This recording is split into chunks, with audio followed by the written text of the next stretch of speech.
नमस्कार दोस्तों, स्वागत है आप सभी का हमारे YouTube चैनल पर। तो आज हम बात करेंगे डीएलएड एग्जाम 2026 लेटेस्ट अपडेट के बारे में। तो आज हमारी तारीख हो चुकी है 8 अप्रैल 2026। आज की ब्रेकिंग न्यूज हम इस वीडियो में देखने वाले हैं। तो सबसे पहले बात करेंगे पीएनपी लेटेस्ट अपडेट के बारे में। डीएलएड फर्स्ट, सेकेंड और फोर्थ सेमेस्टर एग्जाम डेट्स की क्या अपडेट्स हैं, बैक पेपर डेट शीट की क्या अपडेट्स हैं, स्क्रूटनी फॉर्म और सब कुछ हम इस वीडियो में देखने वाले हैं। तो सबसे पहले सबमिट एग्जामिनेशन फॉर्म जो हमारा चल रहा है सेकंड और फोर्थ का 7 अप्रैल से शुरू हो चुका है और 15 तारीख तक लास्ट डेट है। ठीक है, 600 रुपये आपका लगेगा। एग्जामिनेशन फॉर्म की फीस है। कॉलेज वाले आपसे 1000 2000 जो भी मांगे, लेकिन आपको पता होना चाहिए 600 रुपये में काम हो जाना चाहिए। ठीक है, ज्यादा पैसा दे के कोई फायदा नहीं होता। पिछली बार आपने दिया होगा फर्स्ट सेमेस्टर में, रिजल्ट में बहुत से बच्चे फेल हुए, तो कॉलेज के ऊपर ज्यादा पैसा देना कोई मतलब नहीं। 25 लाख युवाओं को मुफ्त मिलेंगे टैबलेट, टेंडर दस्तावेज स्वीकृत हो गया है।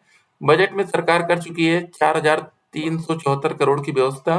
स्वामी विवेकानंद युवा सशक्तिकरण योजना के तहत मिलेगा लाभ। चलिए ठीक है भाई, 25 लाख बच्चों को टैबलेट मिलने वाला है। यूपीआई से भुगतान पर 1.25 गुना टोल लगेगा। राष्ट्रीय राजमार्गों एक्सप्रेसवे पर 10 अप्रैल से नकद वसूली बंद हो जाएगी। ठीक है, टोल छूट पर का दुरुपयोग बंद होगा। पहचान पत्र अनिवार्य किया गया। बीएड प्रवेश परीक्षा फॉर्म भरने की तिथि बढ़ गई है। अब 30 अप्रैल तक होंगे आवेदन। जी हाँ दोस्तों, तो जो भी अपडेट्स हैं, हर एक अपडेट हम आप तक लाते रहेंगे। देख सकते हैं बुंदेलखंड विश्वविद्यालय के संयोजन में आयोजित होने वाली राज्य बीएड प्रवेश परीक्षा के ऑनलाइन आवेदन की अंतिम तिथि बढ़ाकर अब 30 अप्रैल कर दी गई है। ठीक है, तो जो बच्चा बीएड करना चाहता है ध्यान दे, और कुछ बच्चे डीएलएड भी करना चाहते होंगे। अब वीडियो में सबसे इंपॉर्टेंट क्या है, हमारी एग्जाम डेट शीट और हमारी तैयारी कैसे होनी चाहिए। देखिए, दो चीजें हैं, एक तो एग्जाम की डेट और एग्जाम की तैयारी। चलिए हम आज आपको कुछ बताते हैं पढ़ने के लिए क्या टिप्स होना चाहिए और क्या ट्रिक होना चाहिए। ठीक है, मान लेते हैं आज तक आपको कुछ नहीं आता, सेकंड सेमेस्टर आपने देखा नहीं, फोर्थ सेमेस्टर आपने देखा नहीं। चलिए माना जाता है, ठीक है, मैथ वाले हैं सब लोग मान लेते हैं। तो सबसे पहले आप जाइए, 2 सीरीज खरीदना है आपको, 2 प्रकाशन कोई भी उठा लीजिए। ठीक है, जो भी आपको अच्छी लगे।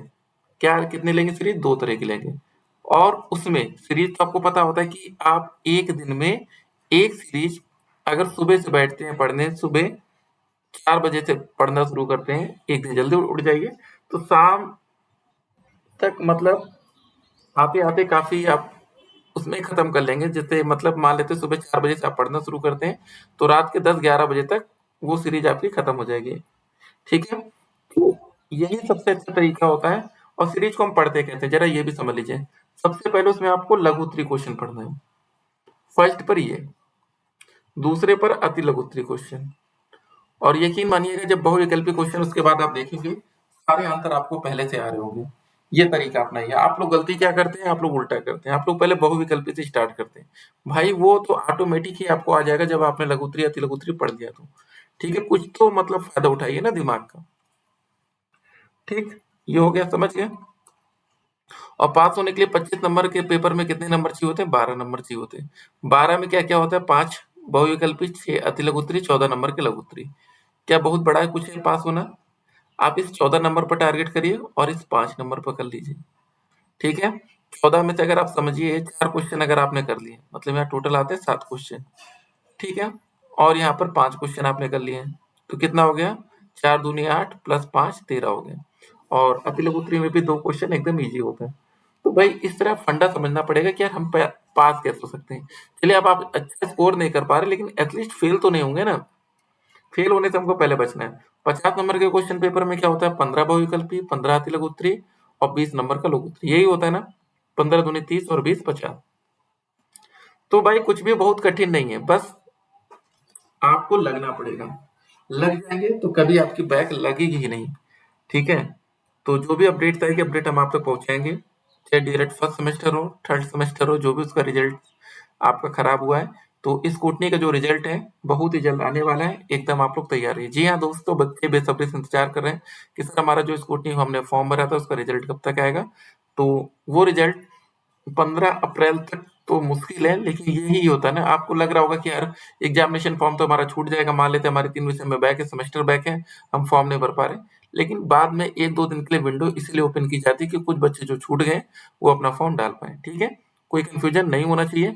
पेपर आपका 15 अप्रैल तक अगर फाइनल फॉर्म हमारे सबमिट हो जाते हैं तो उसके बाद कितने बच्चे हो रहे उस हिसाब से ये फाइनल डेट शीट जारी करेंगे। जबकि इससे पहले वाले में होता था, जब फॉर्म आता था एग्जामिनेशन फॉर्म की डेट, उसी समय डेट शीट भी जारी की जाती थी। इस बार पीएनपी ने ऐसा नहीं किया है, लेकिन चलिए जल्दी आपको अच्छी न्यूज मिलेगी। हाँ, एक और बात, आप सोच रहे हो अगर यूपी टेट का पढ़े कि डीएलएड का पढ़े, स्ट्रिक्टली आपको बता रहे हैं आंख बंद करके सिर्फ आप डीएलएड पर फोकस कर लीजिए भैया।